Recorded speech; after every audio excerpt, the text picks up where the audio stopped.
télétravail et douleurs articulaires? Oui au premier et non au second. Bonjour tout le monde, je suis très content d'être avec vous, de faire partie de l'événement du World Wellness Weekend. Je me présente, je m'appelle Nicolas Blanchette, je suis ostéopathe, enseignant en ostéopathie et kinésiologue. Ma pratique est établie sur la rive nord, sur la couronne nord de Montréal, au Québec, au Canada. Je suis cofondateur de Ostéo Solutions, donc une entreprise d'éducation continue avancée pour les thérapeutes manuels, comme par exemple les ostéopathes, les kinésithérapeutes, les massothérapeutes. Cette présentation-ci, je l'ai conçue pour mon association d'ostéopathie, donc l'Association des ostéopathes du groupe RITMA, la deuxième association en envergure regroupant des ostéopathes au Québec, également responsable de massothérapeute. Je suis chroniqueur santé pour le magazine Vitalité Québec depuis 2013 et avant tout un passionné de santé et du mouvement humain. Donc, je m'intéresse à tous ces domaines-là depuis déjà plusieurs années et je suis toujours autant curieux et passionné des nouveaux développements, des nouvelles avancées. Donc, on le sait, on vit une période où il y a beaucoup de bouleversements, notamment au niveau du monde du travail. Cette image-ci, ça représente le quotidien maintenant de nombreux thérapeutes manuels ou de professionnels de l'exercice, comme par exemple en physiothérapie. Pour d'autres personnes, le quotidien ressemble un petit peu plus à l'image de droite.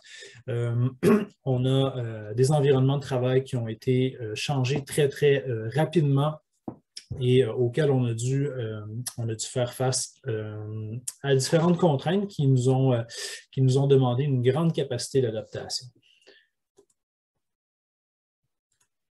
Évidemment, ces bouleversements-là ont été précipités par le défi qu'on vit au niveau planétaire de la pandémie de coronavirus, qui a entraîné une adoption du mode de travail, le télétravail, à grande échelle et en vitesse ultra accélérée. À l'été 2020, ici au Québec, c'était déjà près de 50% des travailleurs et travailleuses qui réalisaient déjà leurs tâches à partir de leur domicile, selon notre Institut national de santé publique. Lorsqu'on regarde la littérature scientifique par rapport au télétravail, au travail à domicile, pré-pandémie, on remarque généralement plusieurs conséquences positives du télétravail. Entre autres, avec les conférences Zoom comme ça, on doit surtout être sérieux avec la partie visible. On peut être plus relax avec ce qui est caché, comme sur l'image. Mais on sait que le télétravail apporte plusieurs bénéfices, ou du moins apportait plusieurs bénéfices dans les études antérieures à la période de la pandémie. On n'a qu'à penser à des heures de déplacement diminuées, entre autres. C'est ce qui revient souvent dans les conversations, qui fait l'affaire des gens, c'est de perdre beaucoup moins de temps dans les embouteillages, dans le trafic pour se déplacer au travail et revenir. Le télétravail laisse davantage de latitude et de place à l'autonomie dans l'organisation des tâches de travail. Donc, c'est plus facile de gérer sa journée comme on l'entend. Évidemment, ça dépend des emplois, mais généralement, il y a un peu plus de place à la liberté d'aller, par exemple, partir une brassée de lavage ou faire un peu de vaisselle ou préparer quelque chose pour la soirée tout en continuant à travailler. Et de sorte que c'est plus facile souvent de concilier la vie professionnelle avec la vie familiale, étant donné les gains en temps qui sont faits.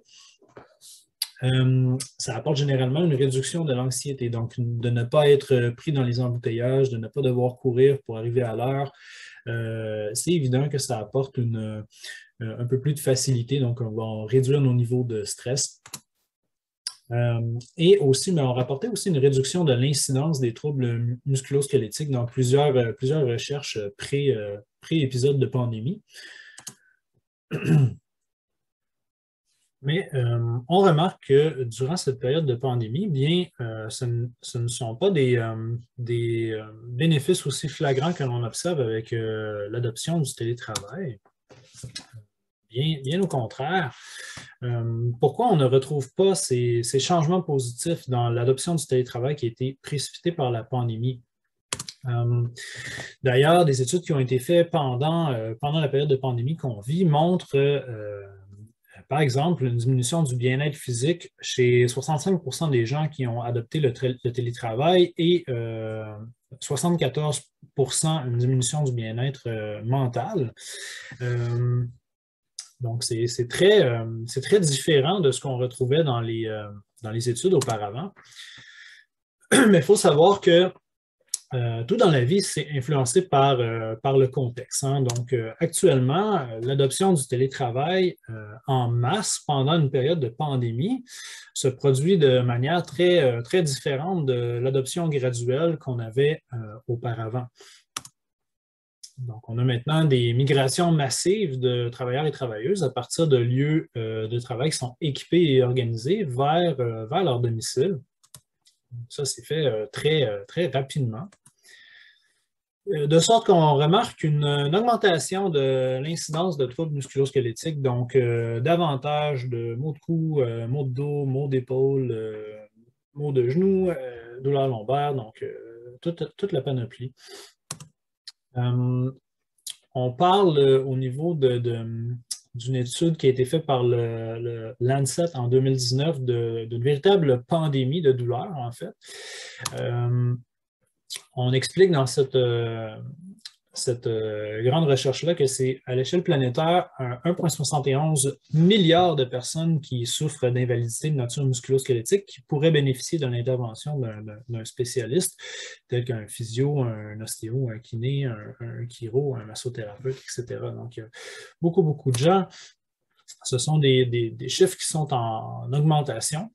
Et le mal de dos qui est la première cause d'invalidité, donc dans 160 des 204 pays qu'ils ont analysés dans cette revue systématique de la littérature. Ce sont des chiffres énormes au niveau mondial, mais encore plus préoccupants, mais c'est des données qui représentent une augmentation de 63% en 30 ans de gens qui vivent avec ces douleurs musculo-squelettiques-là, et qui touche une personne sur trois au niveau mondial. Ici, l'impact a été facilement constaté. Comme on peut le voir avec la déclaration de M. Jean-François Henry, le président de l'Ordre des chiropraticiens et chiropraticiennes du Québec. Je peux vous dire que les chiropraticiens ne manquent pas du tout de travail présentement. Les problèmes reliés au mauvais poste de travail se sont multipliés par 5, voire par 10. Les gens se présentent chez le chiropraticien avec des syndromes de tunnel carpien, de tendinite au coude, au poignet, à l'épaule, des problèmes de cou, des maux de tête causés par des écrans trop bas. Certains développent aussi des problèmes au nerf sciatique. Il y a vraiment une recrudescence de ce type de problème. Donc, on a des témoignages au Québec de cette augmentation des mal-être physiques également. Et nos voisins de France vivent sensiblement la même chose, hein. Une étude de la santé publique française qui est parue en octobre 2020 mentionnait que parmi plus de 2000 personnes n'ayant pas souffert d'épisodes de maux de dos avant la pandémie, 10,4% en avaient développé depuis. Et parmi les gens qui avaient été forcés d'adopter le télétravail, on avait une proportion plus grande, jusqu'à 16% de gens qui avaient souffert d'épisodes de maux de dos. Bien sûr, ce sont des témoignages qui semblent beaucoup porter le blâme sur l'ergonomie de travail. C'est certain que le fait d'avoir adopté massivement le télétravail comme mode de travail principal, bien, ça a apporté des challenges au niveau des ressources, hein. Donc, on a heureusement certaines entreprises, principalement les grandes entreprises, hein, les multinationales, celles qui ont beaucoup de moyens financiers, qui ont pu débloquer des budgets pour accommoder les employés avec de l'équipement plus adéquat pour leur travail à domicile. Par contre, le problème, c'est que ce n'est pas généralisé. En fait, les plus petites entreprises ne disposent souvent pas de ces ressources financières-là pour pouvoir équiper leurs employés à la maison. Mais qu'est-ce qu'on sait par contre, c'est que l'ergonomie de bureau, ben, c'est vraiment pas la seule variable qui pourrait expliquer cette croissance, cet accroissement des douleurs musculo-squelettiques pendant la pandémie. Donc, ça dépend de plusieurs autres facteurs dont on va parler. Donc, qu'est-ce qui permet d'expliquer ces différences? On a un contexte hors pandémie auquel on retrouve plusieurs conséquences positives, dont une diminution des douleurs musculo-squelettiques, et on a un contexte différent pendant la pandémie où on a au contraire un accroissement des douleurs musculo-squelettiques avec l'adoption du télétravail. Donc, quand on parle de différentes blessures musculo-squelettiques, on parle de toujours essayer de trouver un équilibre entre ce qu'on appelle les surcharges et la récupération. Donc, on a différents éléments dans le travail qui vont créer un accroissement de l'utilisation des ressources, une élévation de l'utilisation des différentes articulations. Donc, ce sont des facteurs de surcharge qui vont être contrebalancés par nos capacités de récupération. Donc, lorsque les facteurs de surcharge deviennent trop importants par rapport à nos capacités de récupération, bien, c'est souvent à ce moment-là où on va se mettre à éprouver différentes douleurs, différents maux articulaires. Donc, les facteurs de surcharge, ils peuvent être physiques, ça peut être une moins bonne ergonomie de bureau, ça peut être travailler plus longtemps, ça peut être faire des tâches qui sont plus complexes. Donc, on parle de facteurs de surcharge physique. Et également, elles peuvent être d'origine psycho-cognitivo-émotif, donc des facteurs de surcharge dont on entend souvent moins parler. Donc, ces facteurs de surcharge-là vont être en opposition avec nos capacités de récupération. Si on a trop de surcharge et pas assez de récupération, c'est souvent le moment où on va se blesser. Par exemple, une analogie par rapport à la douleur musculo-squelettique que j'aime bien utiliser, c'est celle de la tasse de café ou du verre d'eau qui se remplit. En fait, on a nos facteurs de surcharge qui peuvent être autant physiques que psycho-cognitivo-émotifs. Et ces facteurs-là, petit à petit, vont finir par s'accumuler et vont venir de plus en plus remplir la tasse de nos capacités de récupération. Donc, par exemple, je pourrais avoir des facteurs physiques comme une moins bonne ergonomie de bureau, une moins bonne posture, de plus longues heures de travail, jumelés avec des facteurs psycho-cognitivo-émotifs comme une moins bonne rémunération,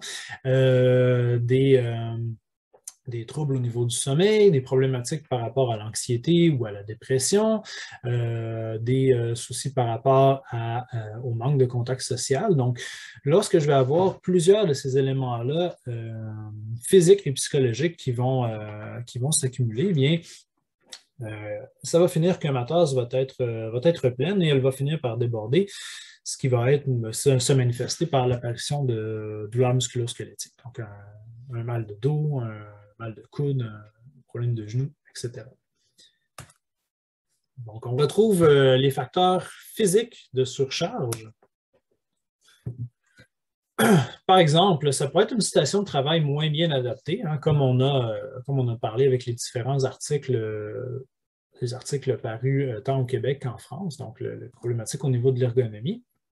On pourrait avoir l'augmentation des heures de travail dans certains milieux. Des fois, c'est plus difficile de faire la coupure entre le travail et la vie en dehors du travail lorsqu'on doit travailler de la maison. Souvent, les gens vont faire plus d'heures. Non le moindre, on retrouve aussi une augmentation des comportements sédentaires, donc pour de nombreux travailleurs et travailleuses qui ont été apportés à travailler à la maison. Donc, les déplacements pour se rendre au travail constituaient quand même une partie importante de l'activité physique qui était accomplie à chaque jour. Donc, une augmentation des comportements sédentaires. Prévenir les douleurs musculo-squelettiques, bien, c'est davantage que simplement la station de travail. On met beaucoup d'emphase sur le positionnement à la station de travail. Mais ce n'est vraiment pas la seule variable qui explique les douleurs musculo-squelettiques. On a tendance à simplifier un petit peu trop la chose. Selon plusieurs études scientifiques, l'équipement et la posture de travail ne sont pas les déterminants principaux qui amènent à développer des douleurs musculo-squelettiques, particulièrement au niveau du dos. On a plutôt un autre coupable qui est mieux associé à la prévalence des maux de dos que l'ergonomie. Ça se trouve à être les habitudes de sédentarité, le fait de ne pas être actif physiquement, qui joue un rôle important dans le développement de différentes douleurs musculo-squelettiques. Quand on parle d'ergonomie de bureau, bien, on pense souvent à la posture, donc en ergonomie. Et souvent, l'objectif est de trouver la posture idéale, celle qui va permettre de minimiser l'apparition des douleurs musculo-squelettiques. Cependant, on a de la littérature récente qui tente à démontrer que la posture, ça joue un rôle assez modeste dans le fait d'expérimenter des douleurs musculo-squelettiques. Ce n'est pas pour dire que c'est complètement sans importance, mais souvent on a tendance à consacrer à cet aspect-là vraiment toute l'importance pour expliquer les problématiques musculo-squelettiques liées au télétravail, alors que ça semble être qu'une petite partie. On a d'autres facteurs physiques, des facteurs également psychologiques et des facteurs sociaux qui prennent plus de place, plus d'importance que simplement se concentrer sur la posture. Par ailleurs, les recherches des dernières années tendent à démontrer que la posture parfaite, c'est un concept qui n'existe pas, qui ne fonctionne pas. Donc, le fait d'avoir un meilleur alignement du dos, des épaules, du thorax, en fait, ça semble assez illusoire que de viser ça. Et on l'a vérifié pour les principales articulations du corps humain. Donc, on l'a vérifié, par exemple, pour la région lombaire, dorsale, cervicale, les épaules, les genoux et les pieds. Donc, on se rend compte qu'il n'y a pas nécessairement une posture ou une position idéale pour moins vivre d'épisodes de douleur musculo-squelettique. En fait, on se dirige plutôt vers une autre conception de la chose. Vous allez comprendre bientôt où je veux en venir. Et lorsqu'on parle de posture, bien, contrairement aux mythes qu'on entend souvent, il n'y a pas de meilleure posture sur la santé du dos. On entend souvent le fait de s'asseoir droit, d'avoir un angle de 30 degrés de courbure lombaire, où en réalité, ce sont des concepts qui ne sont pas validés au niveau scientifique, donc ils ne semblent pas avoir de posture idéale. On a plutôt un nouveau courant émergent en recherche qui est de plus en plus étoffé, qui véhicule plutôt le principe au lieu de rechercher la posture parfaite, eh bien, c'est plutôt qu'on a à chacun sa biomécanique. Tout le monde, on est fait différemment et on n'a pas nécessairement essayé de se conformer à une posture pour éviter des épisodes de douleur musculo-squelettique. La posture étant largement quelque chose d'automatique, donc on devrait plutôt essayer de se concentrer sur des facteurs sur lesquels on peut avoir un peu plus de contrôle. D'ailleurs, c'est toujours intéressant de voir dans la recherche qu'est-ce qui sort relativement à ces concepts-là. En fait, tout le monde, vous avez déjà entendu les recommandations. Bon, tiens-toi droit, ton dos bien grand. Mais lorsqu'on veut vérifier si c'est validé scientifiquement, si c'est plus avantageux de faire ça, bien, on découvre des choses quand même intéressantes. Comme par exemple cette étude de 2018. Qui a permis de montrer que de s'asseoir en position évachée, en position très, très relaxe, comme un adolescent à l'école, c'est une position qui permet de réhydrater efficacement les disques intervertébraux, les disques qu'on a entre chacune de nos vertèbres. Donc, lorsque la journée avance, qu'on les soumet à des stress, souvent ils peuvent perdre un petit peu de cette épaisseur-là. Et cette position-là parviendrait à réhydrater les disques intervertébraux. Et les auteurs de l'étude ont même recommandé aux travailleurs et travailleuses qui soulèvent des charges dans le cadre de leur travail d'adopter cette position-là quelques fois par jour pour soulager leur disque intervertébral. Ça fait un petit peu contraste avec les recommandations qu'on entend habituellement. Il faut savoir que, bien qu'il n'y a pas de posture parfaite ou d'ergonomie parfaite, toutes les positions peuvent finir par devenir inconfortables lorsqu'on les maintient trop longtemps.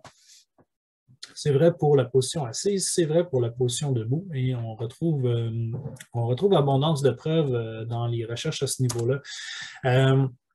Par exemple, pendant que vous avez assisté à cette présentation, bien, vous avez déjà changé de position plusieurs fois sur votre siège sans vous en rendre compte. Ce sont des petits changements qui sont faits de façon tout à fait automatique par votre système nerveux autonome. Donc, pour faciliter votre confort, on va rarement adopter une position statique immobile pendant très longtemps. En fait, on va faire des micro-ajustements très, très souvent, même de façon tout à fait automatique.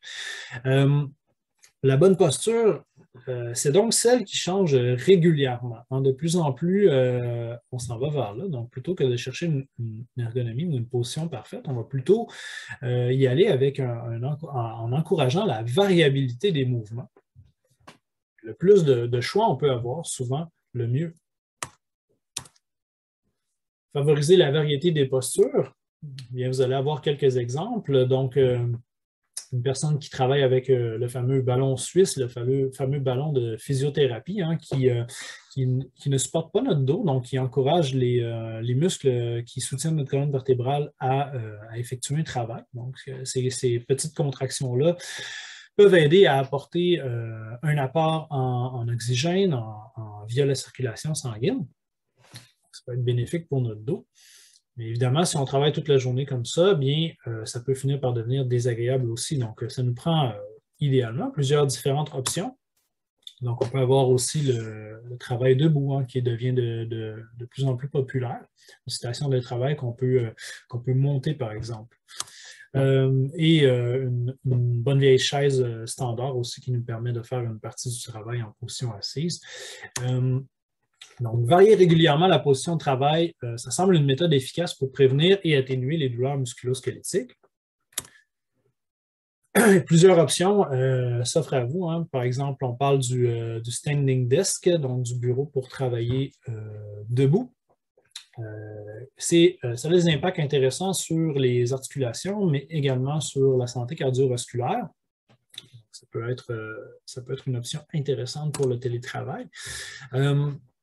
Mais encore une fois, la clé, ça ne semble pas résider dans une ergonomie ou un équipement particulier ou idéal, mais plutôt dans offrir différentes options de variation, de pouvoir varier fréquemment les postures. Toute posture maintenue trop longtemps finit par devenir inconfortable. Donc, il faut pouvoir avoir différentes options. Outre l'ergonomie, on parlait de toute l'importance qu'a la sédentarité dans le phénomène de la douleur musculo-squelettique. Donc, lorsqu'on parle de sédentarité et de posture, il faut savoir que même la meilleure ergonomie ou le meilleur équipement ou la posture parfaite, ça ne saurait contrecarrer les impacts négatifs d'une position statique qui est maintenue trop longtemps. Donc, notre corps est fait pour bouger. Et il faut être capable de reconnaître les signaux et de l'écouter. Donc, la sédentarité, c'est un véritable fléau sur nos sociétés plus industrialisées.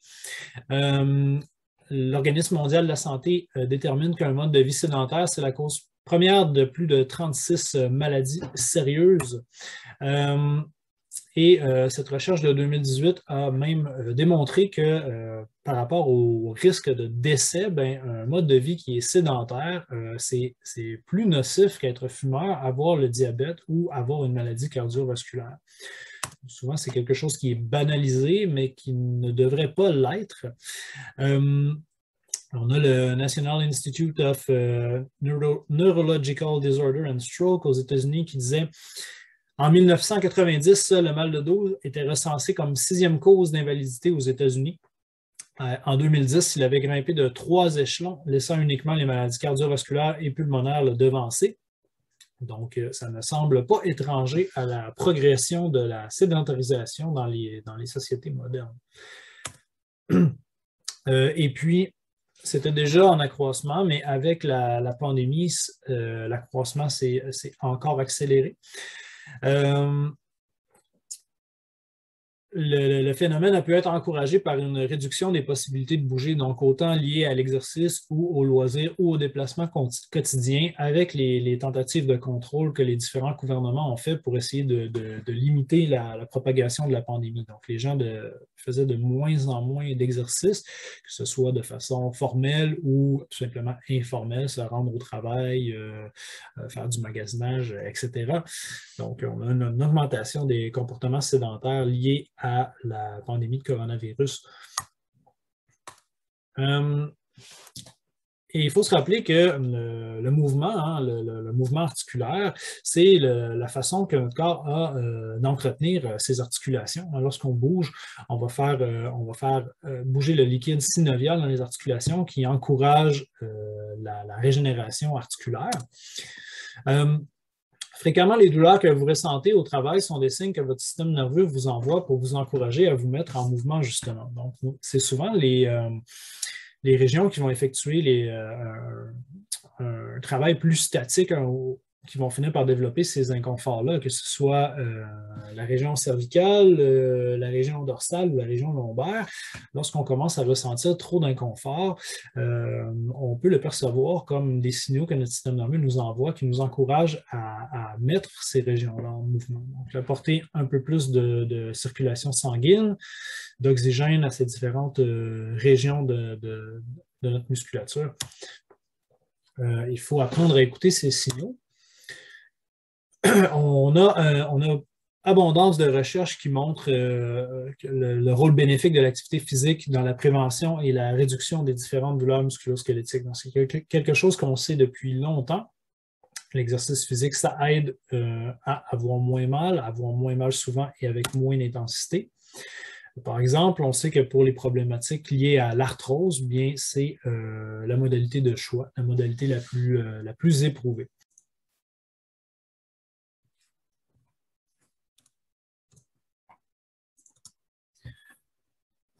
Donc, on sait que faire de l'exercice physique de façon régulière, ça aide à prévenir plusieurs problèmes, dont les principaux qu'on retrouve dans notre société nord-américaine. Donc, on parle de diabète de type 2, de certains cancers, de dépression, de démence, de maladies cardiovasculaires. Donc, si on pouvait mettre l'exercice physique en pilule sous forme de médicament, ce serait probablement le médicament le plus prescrit. Et en plus de ces bénéfices-là, bien, ça réduit d'au moins 30% les risques de développer d'autres conditions sérieuses comme l'hyperlipidémie, l'hypertension artérielle, le syndrome métabolique, l'obésité, les troubles liés à l'anxiété, la schizophrénie, l'insomnie, les troubles digestifs. Donc, ça ne va pas immuniser complètement, mais réduire les chances de développer ce type de problématique-là. L'Organisme mondial de la santé, qu'est-ce qu'il recommande pour obtenir ces bénéfices? Bien, c'est un minimum de 150 minutes par semaine d'exercice modéré ou de 70 minutes d'exercice vigoureux. Concentrons-nous sur l'exercice physique modéré parce que c'est à la portée d'une plus grande proportion de la population. Quand on parle de 150 minutes d'activité physique modérée, c'est l'équivalent d'environ une vingtaine de minutes par jour. Donc, on doit avoir une certaine régularité dans cette pratique d'une activité physique modérée. Mais vous allez voir, c'est rien de dramatique ou d'extrême en termes d'activité physique. Et dans la littérature, on retrouve davantage de bénéfices si on augmente ce seuil-là de 150 minutes par semaine. Lorsqu'on l'augmente en montant vers 300, puis vers un seuil de 750 minutes, on semble en tirer le maximum de bénéfices et ne pas obtenir de bénéfices supplémentaires de faire de l'exercice physique modéré au-delà de ce seuil-là. Lorsque l'OMS parle d'exercices physiques modérés, bien, ce sont des exercices pendant lesquels on peut entretenir une conversation. Donc, ça demeure facile de parler. Mais ce serait toutefois difficile de chanter à plein poumon. Lorsqu'on a terminé une séance d'exercice modéré, bien, si on y était forcé, on pourrait en compléter quand même une deuxième. Hein. Ce sont des activités comme par exemple la marche rapide, la randonnée, le jardinage, les travaux ménagers rentrent là-dedans aussi. Le vélo a un rythme qui est facile à soutenir. Bon, on a plusieurs différentes options. On pourrait penser que c'est assez simple, assez facile d'atteindre ces cibles de 150 minutes d'activité physique par semaine ou d'environ 20 minutes par jour. Eh bien, il y a des statistiques assez frappantes qui ont été dévoilées, entre autres en 2020 par le journal Le Devoir, donc tiré des recensements statistiques. Ce qu'on retrouve en fait, c'est qu'il y a le trois quarts des Canadiens, 75% des Canadiens et Canadiennes qui n'atteignent pas les cibles de recommandation d'activité physique, c'est-à-dire qu'ils ou elles vont faire au moins 150 minutes d'activité physique par semaine. Pour les professionnels de la réhabilitation, eh bien, c'est autour de 3 personnes sur 4 qui vont se présenter pour vos services qui n'atteignent pas ces cibles minimales au niveau de l'activité physique qui préviennent plusieurs différents problématiques au niveau de la société, y compris les douleurs articulaires. Parmi ces gens-là, bien, il y a 50% des Canadiens et Canadiennes de 18 ans et plus qui sont complètement sédentaires, c'est-à-dire qu'ils ne font pas au moins 30 minutes d'activité physique par semaine. Donc, on a beaucoup de travail à faire, mais en même temps, si on voit ça d'un côté plus positif, c'est-à-dire que ça ne prend pas nécessairement une hausse dramatique du niveau d'activité physique pour aller chercher les bienfaits pour ces gens-là. Et l'OMS soutient que de 75 à 80% des problèmes de santé peuvent être prévenus par des bonnes habitudes de vie, dont l'activité physique en fait partie. Une des façons qu'on peut arriver à augmenter notre capacité physique à trouver un peu plus de temps pour l'exercice qui va générer beaucoup de bienfaits. C'est un conseil que je recommande fréquemment aux gens qui me consultent dans ma pratique, c'est d'essayer de couper la journée en deux. Donc, de transformer la pause du midi, la pause de dîner en moment d'activité agréable. Trop de gens vont passer leur pause du dîner à faire des appels, à faire des textos, à continuer à travailler, ce qui fait en sorte que la journée devient une longue séquence ininterrompue de travail de 9 à 5 où plusieurs heures se cumulent dans la même position. On n'a pas beaucoup de variations de mouvement. Donc, couper la journée en deux, fractionner la journée en deux comme ça, c'est idéal. Évidemment, ça dépend du nombre de temps qu'on a de disponible, mais au moins, pratiquement tout le monde peut le faire, de couper cette journée-là en deux, de s'accorder un temps pour mettre nos articulations en mouvement, pour faire amener un apport en oxygène aux principaux groupes musculaires de notre corps. Donc, une marche d'une durée de 15 à 30 minutes, par exemple, c'est une excellente idée et ça apporte beaucoup de bienfaits au niveau de la fréquence et de l'intensité des douleurs articulaires. Pour augmenter la motivation, bien maintenant, c'est intéressant parce qu'on a la technologie qui peut nous aider à monitorer nos activités physiques. Et puis, c'est vraiment à la portée de tous avec des applications gratuites de style podomètre, par exemple, qui vont venir estimer le nombre de pas qu'on marche par jour. Donc, ça peut être intéressant pour établir certains objectifs de temps ou de distance.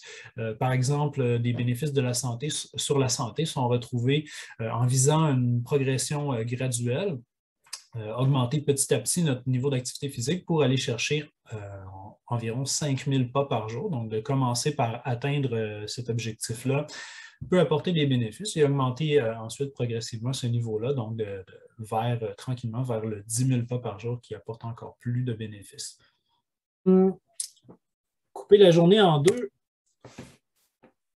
Si on n'aime pas marcher, bien, il y a d'autres options qui s'offrent à vous, hein. L'important, c'est vraiment tout simplement de garder un temps pour bouger, mettre nos articulations en mouvement. Eh bien, un outil efficace, ce sont les exercices avec les bandes élastiques. On peut faire vraiment beaucoup de choses avec des simples bandes élastiques. On peut travailler les principaux groupes musculaires du corps humain facilement. Ce sont des outils qui sont faciles à transporter, qui sont peu coûteux, qu'on n'a pas besoin d'excessivement de matériel pour utiliser. Les recherches montrent que même à faible dose, c'est efficace pour réduire les problématiques d'inconfort au niveau musculo-squelettique. On a vérifié dans différentes recherches jusqu'où on peut diminuer le dosage, par exemple, pour obtenir des bienfaits. Et puis, j'en ai conservé une très intéressante où on faisait des petites sessions de 10 minutes de conditionnement physique avec les exercices, entre autres, comme ceux que vous pouvez voir illustrés ci-dessus. Donc, on faisait 10 minutes de conditionnement physique 4 fois par semaine et cette relativement courte période, ça donnait des résultats importants, des bénéfices importants chez les travailleurs et les travailleuses au niveau de leurs différents inconforts musculo-squelettiques. On a tendance à penser, OK, 40 minutes, c'est vraiment faible. Est-ce que ça peut faire une différence quand même importante? Eh bien, il semblerait que oui. Exercice et diminution des douleurs musculo-squelettiques. Bien, lorsqu'on travaille comme ça avec des bandes élastiques, on essaie de trouver des exercices qui vont cibler les régions où on ressent de l'inconfort. Donc, si on a mal au dos, on va choisir différents mouvements qui viennent faire travailler le dos. Si on a mal aux omoplates, différents mouvements qui viennent travailler la région des omoplates. Même chose pour le cou, les épaules. Donc, on utilise des exercices avec des bandes élastiques de renforcement qui ciblent la région où on vit régulièrement ces inconforts-là. Il y a des bénéfices qui apparaissent à très court terme, hein. Il y a un phénomène de réduction de la douleur à l'exercice physique qui peut être même immédiat, qui s'appelle l'hypoalgésie à l'exercice, donc un phénomène de plus en plus étudié, qui peut nous faire ressentir un bien-être presque quasi immédiat pendant l'exécution des exercices ou tout juste après. Bien sûr, on a aussi des bénéfices à moyen et à long terme du fait de continuer dans l'exercice physique, d'adopter l'exercice physique comme un mode de vie. Donc, lorsqu'on renforce nos muscles, bien, on augmente la capacité de travail de ceux-ci et leur tolérance. Donc, ça leur prend plus de temps avant de s'épuiser, plus de temps avant de manifester des réactions de douleur. C'est aussi montré que de faire de l'exercice de manière régulière, ça entraîne le système nerveux à devenir plus apte à moduler la douleur, donc à atténuer la sensation douloureuse de lui-même. Donc, ça augmente notre auto-efficacité et on peut ainsi éloigner de plus en plus l'apparition de ces inconforts musculo-squelettiques-là et mieux les gérer. Donc, si on peut couper la journée en deux, c'est une grosse chance qu'on se donne comme travailleur. Et si ce n'est pas suffisant, aussi, on ne le peut pas, mais il faut essayer d'intégrer du mouvement autant que possible dans notre journée. Ça peut être aussi sous la forme de micro-pauses, donc de prendre des petites pauses très courtes de seulement quelques minutes pour mettre les principales articulations du corps humain en mouvement. Donc, on sait que les périodes prolongées de posture statique sont corrélées à davantage de chances d'éprouver des maux de dos. On peut effectuer des micro-pauses, ça peut être toutes les heures si c'est possible, ça peut être moins que ça aussi. C'est souvent intéressant de pouvoir se programmer des rappels, par exemple. Donc, des fois, avec la concentration sur les tâches, on en oublie qu'on devrait mettre nos articulations en mouvement de temps à autre. Donc, ça peut être avec une alarme sur notre téléphone cellulaire, par exemple. Les micro-pauses qui consistent à effectuer des tâches quotidiennes comme se lever, aller se servir un café, aller à la salle de bain, c'est sûr que c'est franchement mieux que de rien faire du tout. Mais si on peut avoir une petite routine de mouvement, hein, quelque chose qu'on pourrait appeler par exemple une collation de mouvement qui nous permet de couper notre avant-midi ou notre après-midi en deux, bien c'est encore plus bénéfique. Et on va en profiter lorsqu'on est en télétravail, souvent on travaille seul, personne ne nous observe, donc pourquoi pas ne prendre quelques minutes pour réaliser quelques mouvements, quelques exercices. Pour que ça fonctionne bien, eh bien il faut utiliser une amplitude de mouvement qui nous permet de faire les exercices sans trop augmenter notre niveau de douleur de base. Donc, par exemple, si on a mal dans le bas du dos, puis on quantifie cette douleur-là sur une échelle de 1 à 10, disons 1, ça fait pratiquement pas mal, puis 10, c'est la douleur la plus intense qu'on a jamais vécue.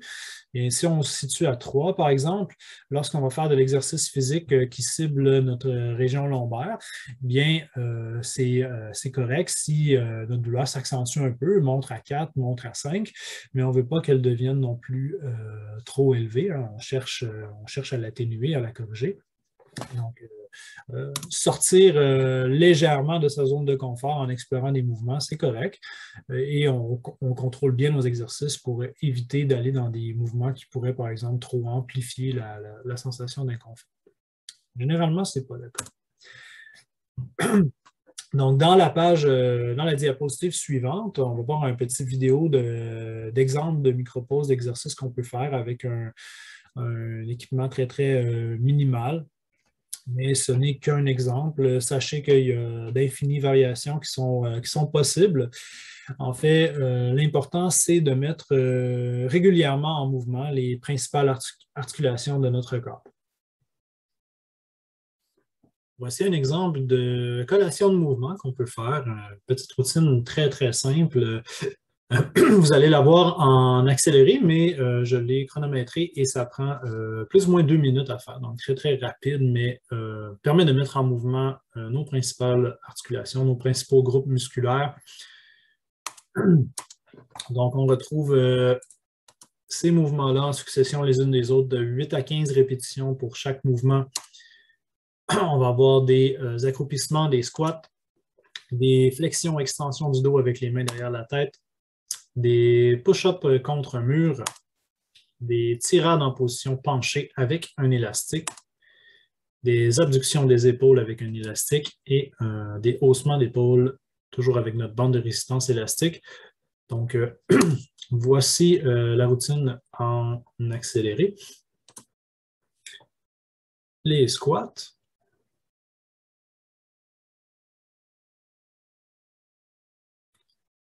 Flexion-extension du dos.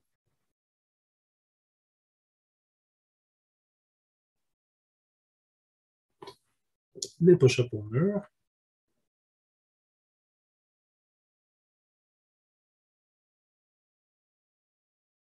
On prend notre bande de résistance élastique et on fait des tirades pour faire travailler la partie de la musculature entre les omoplates. Les abductions des épaules.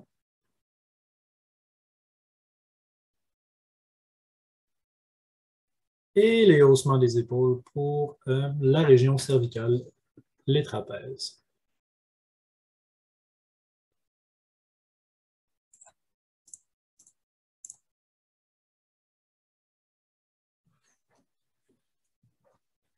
Lorsqu'on peut couper la journée en deux avec de l'activité physique, bien, on a parlé de plusieurs bienfaits, mais il va aussi en avoir d'autres auxquels on ne penserait pas nécessairement à prime abord.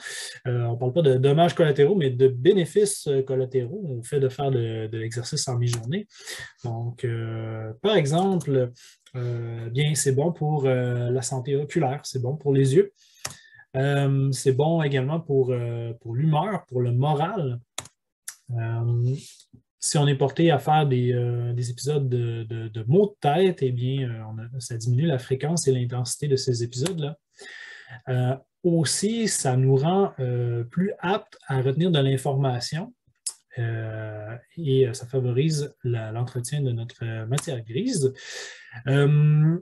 Et également, bien, ça nous permet souvent aussi d'augmenter notre productivité en après-midi. Donc, si on fait un changement, on change d'environnement, on fait de l'activité physique, on oxygène notre cerveau et nos muscles, eh bien, on se sent davantage d'attaque pour faire des tâches plus cognitives en après-midi. On a parlé de facteurs de surcharge physique, hein, mais ce ne sont pas les seuls facteurs de surcharge qui peuvent engendrer des douleurs musculo-squelettiques. On a également des facteurs psychocognitivo-émotionnels qui jouent un rôle souvent important dans l'expérience de la douleur. Donc, vous vous rappelez la fameuse analogie de la tasse qui se remplit peu à peu d'éléments de surcharge physique et psychocognitivo-émotionnel et qui finit par déborder pour résulter en un épisode de mal de dos, une sciatique, une douleur à l'épaule ou autre chose. Très fréquemment, les troubles musculo-squelettiques sont amplifiés par de nombreux facteurs cognitifs et émotionnels qui sont, eux, liés au contexte. C'est un phénomène bien connu et étudié en neurosciences de la douleur et en psychologie, et on l'associe à ce qu'on appelle la sensibilisation centrale. Donc, le fait qu'une douleur peut devenir plus intense par l'effet de sensibilisation qui va être généré par le cerveau et la moelle épinière. Les preuves scientifiques montrent d'ailleurs que les facteurs psycho-cognitivo-émotifs vont peser souvent plus lourd dans la balance que seulement les éléments physiques pour prédire la douleur chronique, la douleur qui s'incruste pour une période de plus de 3 mois. Donc, ces facteurs-là sont plus importants dans ce temps-là. Et ce sont des éléments qui sont encore trop rarement mentionnés lorsqu'on parle de douleur et de télétravail. La tendance à ne lier la problématique musculo-squelettique qu'à la posture et à l'ergonomie du poste de travail est encore bien présente. Donc, ça revient un peu à ce que j'expliquais au début qui m'intriguait, hein, comment c'est possible que dans un contexte pré-pandémie, lorsqu'on adopte le télétravail progressivement, on lui associe surtout des bénéfices sur la qualité de vie des gens et sur l'incidence des douleurs musculo-squelettiques, tandis que lorsque la pandémie a précipité le monde vers l'adoption du télétravail, on retrouve souvent des effets plutôt négatifs. Hein. Donc, ça semblerait surtout une question de contexte et ces facteurs psychocognitivo-émotifs pourraient jouer un rôle important pour expliquer la différence. Alors, ces facteurs psychosociaux liés au contexte expliquent sans doute pourquoi le télétravail en temps de pandémie a apporté davantage d'inconfort de nature musculo-squelettique que ce qui avait été observé dans les études antérieures. On retrouve plusieurs facteurs psycho-émotifs associés à la douleur en période de pandémie, donc qui peuvent faire apparaître ou entretenir ou amplifier des douleurs musculo-squelettiques. Donc, vous allez en reconnaître quelques-unes. Une hausse des niveaux d'anxiété hein, globalement. Donc, le lien est quand même important entre l'amplification des douleurs musculo-squelettiques et le fait de vivre beaucoup d'anxiété, d'avoir de la difficulté à gérer cette anxiété-là. Donc, en période de pandémie, c'est pas mal tout le monde qui a vu ces niveaux d'anxiété grimper de façon générale. Des sentiments dépressifs également. Hein. Il y a des gens qui ont vécu des épisodes dépressifs ou qui en vivent encore, et on sait que, particulièrement pour la douleur persistante, le lien est fort entre le fait de vivre des épisodes dépressifs et la douleur persistante, la douleur chronique. Une baisse de la socialisation et des contacts humains. Hein. On est en période d'isolement social à cause d'une pandémie. Hein. C'est paradoxal, mais le fait de diminuer les contacts humains, de réduire le réseau social est un des éléments qui peut nous apporter à ressentir davantage de douleur.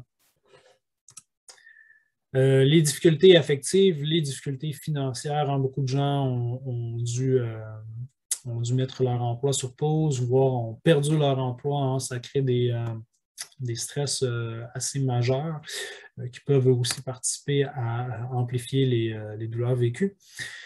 Tout comme le sommeil, hein, lorsque le sommeil est profondément affecté pour diverses raisons, on sait que c'est un élément très, très corrélé avec la chronicisation des différentes douleurs musculo-squelettiques. Donc, avec rendre de plus en plus difficile à faire disparaître dans le temps une douleur articulaire lorsque le sommeil est difficile, lorsque le sommeil n'est pas récupérateur.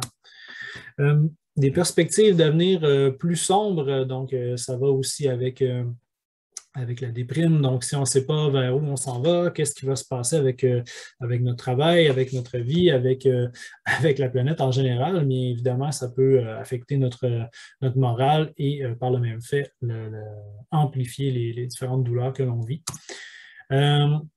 De plus en plus de difficultés à définir la limite du temps de travail en ramenant le travail à la maison, surtout de façon précipitée et moins organisée. Eh bien, parfois, c'est difficile de déterminer, OK, ceci est le travail, ceci est ma vie personnelle. Ça va être plutôt toutes ces facettes-là qui vont s'entremélanger et ça peut être des sources quand même de stress et d'inconvénients pour de nombreuses personnes. Lorsqu'on pense qu'on gère beaucoup de ces facteurs psycho-cognitivo-émotifs qui peuvent participer dans notre expérience de douleur, bien, c'est certain que d'avoir accès à des ressources comme des psychologues ou des psychothérapeutes, ça peut être très, très intéressant.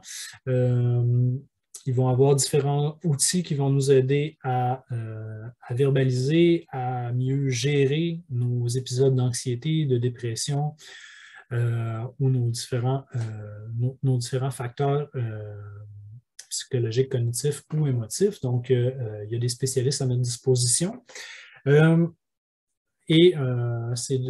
C'est de plus en plus intéressant de les consulter si la douleur elle est plus de nature persistante, donc elle s'incruste pendant plus de 3 mois. Et lorsqu'on lui trouve un aspect moins mécanique, donc lorsque la douleur est moins liée au fait de bouger, au mouvement, qu'elle va se manifester un peu n'importe quand ou avec des triggers, des déclencheurs qui ne sont pas toujours des trucs mécaniques, des éléments liés au mouvement ou à une surcharge articulaire. Ça pourrait être, par exemple, une augmentation du stress qui déclenche la douleur, une diminution des heures de sommeil, donc lorsque la douleur est moins liée à des éléments physiques. Et dans plusieurs régions dans le monde, y compris ici au Québec, bien, ces spécialistes-là sont très, très en demande. Donc, ce n'est pas toujours facile d'y avoir accès rapidement. Mais il ne faut pas sous-estimer non plus le simple effet thérapeutique qu'il peut y avoir de parler de ces problèmes à son réseau proche. Donc, la famille, les amis, les collègues, des gens qui peuvent nous apporter du soutien et nous écouter. Il y a aussi ces outils-là qui peuvent être utiles pour réduire l'emprise des facteurs psychocognitivo-émotifs sur les épisodes de douleur qu'on vit. Et lorsqu'on fait face à des douleurs musculo-squelettiques persistantes, comme elles peuvent résulter de surcharge à plusieurs niveaux, tant physique que psycho-émotif, bien, c'est logique de les confronter aussi sur plusieurs niveaux. C'est ce que les recherches sur la douleur persistante nous montrent de plus en plus. Donc, les interventions qui sont les plus efficaces sont celles qui vont s'occuper de la douleur sur plusieurs fronts.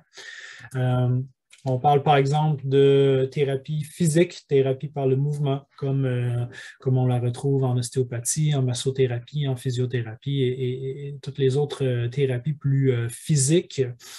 On parle de psychothérapie également pour les facteurs psycho-cognitivo-émotifs et la médication qui peut jouer son rôle aussi, donc la pharmacothérapie. Donc, idéalement, une approche à 3 volets ou davantage peut avoir des effets plus importants sur la douleur persistante.